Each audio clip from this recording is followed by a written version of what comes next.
The next speaker is Miranda Sharp, who is the Digital Framework Lead for the Centre for Digital Britain. Now, briefly, Miranda is a member of the Smart London Board and Infrastructure Advisory Panel. She's a trustee of the Centre for Cities think tank and the Infrastructure Client Group's Digital Transformation Task Force. So it's certainly an impressive resume. So Miranda is going to introduce us to digital twins. So on that, I'll transfer the reins to Miranda. Thank you. Thank you very much, and thank you very much for having me. It's lovely to be here. And starting with the weird, when I was talking to my Welsh-speaking friends about how I might do this appropriately, they had long debates about appropriate Welsh words for me to say, and they said, well, on no account try and pronounce twin, because you might sound like you're talking about a blacksmith's forge, which is why I end up with this picture on my first slide. So yes, thank you for having me. I'm going to talk about digital twins, which is a buzzword. And I can say that because I work in them all the time. So I'm going to try and demystify them for you. And I really like the conversation you were just having with David about, what do you need a twin for? And that has to be foremost in your mind, because I think the important thing when thinking about a smart town is, what problem are you solving for your town? And by solving that problem for your town, how might you export that service so that it brings people to understand your town better, but also it's a service that your town can export for the good of others. Because the smartest places I've seen have solved their own problems really neatly and then exported them to others successfully as well. So if we start with the simple definition of a digital twin. So the Centre for Digital Built Britain is charged by the UK government with helping to create a national digital twin. So that is enabling people to have more information, be it from sensors or from all sorts of different sources, to bring them together so they get better insight and ultimately can make better decisions. And at the root of those decisions is the public good decision, which we're looking to support. So the point of a digital twin, as we see it, is a copy of something which is real. In this example, I've used a train carriage, but it could just as well be a supply chain or a timetable or a system. That is represented in digital format. And it's important to say it doesn't need to be 3D, it doesn't need to be real time. As long as you're getting data from something that's happening in the real world and you can interpret that data and make an intervention back in the real world, that decision is informed by the data so that we can get better outcomes for everybody. Now, if you imagine that you've got your digital twin of your train carriage or your pump or your traffic lights or whatever, it's not hard to imagine that you then very quickly need to aggregate and connect that data. So as soon as you've got your digital twin of your train carriage, actually you want one of the track, you want one of the traffic system, the systems of the traffic lights or the signalling, and then you start thinking, well, maybe I should have it at the car park as well. And actually, if I've got the digital twin of the rail network, I want to understand how it fits in with the bus timetable. And so it's the connection of those digital twins and the interoperation of the data that people are going to start to find real value in. And then we aggregate them up, not just at the network level. So if I understand how my pumps are performing in different places, I want to understand how the whole water network is performing. But I might also be interested, if I've got responsibility for a town, I want to know how my water network is performing alongside my electricity network, because I need to make better and better decisions, particularly with the oncoming need for net zero, to make decisions, those non-binary trade-offs. How much energy should I use to make water, and how much water should I use to make power? And only by connecting those the data from those two different systems can I make an informed decision about that, rather than, for example, relying on my hunches. So the ultimate twin is sort of the twin of a place. But that imagines that we own all the data that's coming in. So if we think about sort of the Internet of Things data that might be supporting it, this is data that's gathered from bicycle lights. There's a company in Northern Ireland which makes bicycle lights, which uploads data about where people go, how quickly they go, how much they swerve, where they have accidents, so that so that we can make better decisions about cycling infrastructure. And this kind of information might be very interesting to put into your town information system, because then you might be promoting active travel, and you might be rather than responding, for example, to particular vociferous people who want their lights changed at the end of the road, you might be able to present evidence that suggests that you know exactly where most of the bikes are going and where sort of adverse behaviour is happening. For those of you that know London, you might be able to pick out the cycle superhighway 3, which goes along the north side of the river, where you can see people are going. There's a lot of people going a thick line at high speed, and the top left-hand corner there's Regent's Park, where people like to go at lunchtime on their carbon fixie bikes and go at high speed as well. So it can be a fascinating story.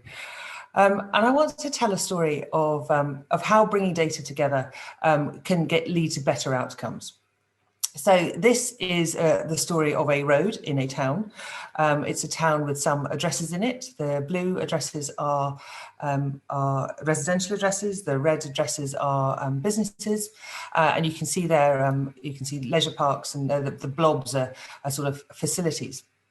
And what happened in this town is that following a big flood event, the bridge was wiped away. Now, everybody knew that their pipe was on that bridge, but nobody knew that everybody's pipe was on that bridge. And if only they'd shared the data, they would have known that bridge, if it fell apart, was going to not only make it very difficult for people to move around, but it was also going to cut off the Wi-Fi, the electricity, and in this particular case, an important national communications cable. Now, it's not uncommon for people to aggregate services in a particular place. In fact, it's entirely normal that pipes will go over there. But what we need to do is, the more data we have, we become cognizant of risks that we didn't know beforehand, and then we need to manage them appropriately. And what is actually very upsetting in this case is that work done by the University of Cambridge revealed that in advance of this, if we'd looked at the bridge carefully, we'd known that it was bobbing up and down with every shower of rain, and we could have taken preventative action and saved millions of pounds in what turned out to be a critical and vulnerable piece of infrastructure. Now, you might argue that's just a properly annotated map. And that might be the very digital twin that you need for your particular place or town. I've got some examples here of London-based twins, and where they've brought data together to inform and make outcomes better for their citizens. Now, before you think, oh, I can't possibly do it because it's London, it's worth noting that London has more than a handful of digital twins, none of which talk to each other. So they've got really solid use cases behind each one of those digital twins. The thing is that they don't overlap, and that is the problem that they're wrestling with. But they've done good things in each case. So top right there is a pilot of the National Underground Asset Register. So the theory there is that if we share information about assets which are underground, you only need to dig up the road once, so you don't get disruption. I don't know if you remember the Heineken advert, where if Heineken dug holes in the centre of the road, when they laid the fibre down the middle of the street, they'd also fix the water main and also the electricity. And then at the end of the advert, they said, but we're not burying bodies there. You may remember it. And then right up to the present day, this was a busyness model. It started life as an air quality model that was created by one of the universities, but it was converted in COVID times to a busyness model, because what they were trying to understand was what was happening to different streets following the shutdown, and then as things started to open up. So they were trying to understand how many people, so you can see bottom right, how many people were walking down the footways, and if the footways were wide enough to support people, more than one person passing at a single time, and how busy the roads were. And so they could make appropriate interventions about what to change and what to stop. So there are, and the bottom right shows the different levels of business. So what is particularly shown in London is that most places have returned, but the 3 central boroughs have seen a decimation in the traffic. So there are, I think my takeaway message to you is that there are many possible use cases, but the most important one, you can do most good by doing one which is relevant to your place. And so we on the National Digital Twin Programme, we have a bunch of principles which are useful to work to in terms of ethics and principles that you can build digital twins on, and you can access those and a community of people who are trying to create digital twins at the Digital Twin Hub. It's free to join, and we'd welcome participation. And then the work that London is doing, some of that work is available.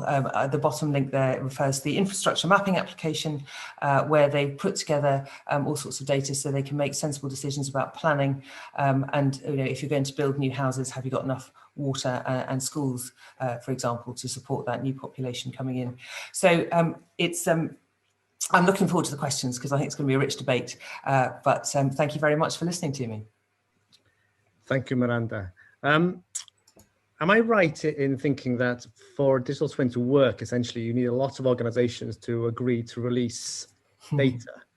So it's not something one organization can do on its own? I think for some use cases, yes, you will need to see multiple organisations sharing data, and that brings its own complications, as they found with the National Underground Asset Register pilots. But you can also form extremely effective digital twins just within one organisation supporting a population. So today I was on a webinar where I was listening to a piece of work that was done in Leeds, just where they have created an app which tells people about what day the bins are going to be emptied and which bins are going to be emptied, and it's an extremely popular service. So you might call that the digital twin of the waste collection services, and it would be utterly effective. So the Transport for London have been able to do a cracking job in making a twin of their data, which makes people plan their journeys very well. So I wouldn't be off put by thinking that you have to get stuck into talking with loads of lawyers about connecting data from different sources. You can do good things by just taking care of your data in a single organisation. And could you see it working in a rural setting? Oh, it has to. Yeah. I think there are many useful, better examples in rural setting where you don't have the noise of a city. The things like rural bus services are crying out for better sharing of information, so that we get the service that we need in less populated areas. Fantastic. Thank you, Miranda. Just to remind the audience to put questions in the Q&A, and they'll be responded to in the obviously in the Q&A session at the end.